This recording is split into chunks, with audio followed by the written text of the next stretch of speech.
સમગ્ર દેશ અને દુનિયાભરમાં રાષ્ટ્રીય સ્વયંસેવક સંઘ શતાબ્દી વર્ષ ઉત્સવ વિશે સમાજમાં ઉત્સુકતા જોવા મળી રહી છે।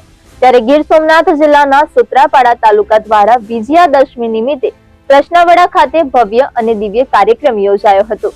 સમગ્ર ગામમાં સ્વયંસેવકો દ્વારા ઘોષ અને વાઘોના તાલે પથ સંચલન નીકળ્યું। ગ્રામજનો દ્વારા પરિવાર સાથે ઠેર ઠેર તેમનું સ્વાગત કરવામાં આવ્યું હતું તથા પુષ્પા વર્ષા કરવામાં આવી હતી।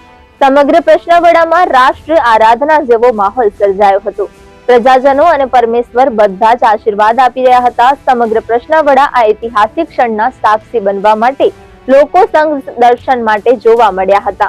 યોગાસન અને વિવિધ કાર્યક્રમો સ્વયંસેવકો દ્વારા રજૂ કરવામાં આવ્યા તે સૂત્રાપાડા તાલુકો તેમજ ગ્રામજનો દ્વારા નિહાળવામાં આવ્યા હતા।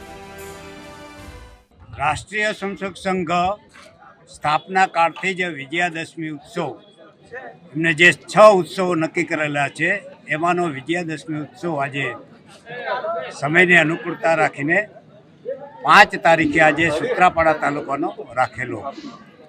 સૂત્રાપાડા તાલુકાના 7 મંડળ છે। 7 મંડળમાંથી દરેક ગામમાંથી જ્યાં જ્યાં સંઘનું કામ છે ત્યાંથી સંઘના કાર્યકર્તાઓ પૂર્ણ ગણવેશમાં ઉપસ્થિત રહી અને ગામની અંદર સંચલન કર્યું, સંચલનમાં જોડાયા। ત્યારબાદ શારીરિક પ્રાત્યક્ષિક ગામના નાગરિકો પણ એ શારીરિક પ્રાત્યક્ષિક અને વિજયાદશમી ઉત્સવમાં શસ્ત્ર પૂજનમાં પણ બધાએ ભાગ લીધો।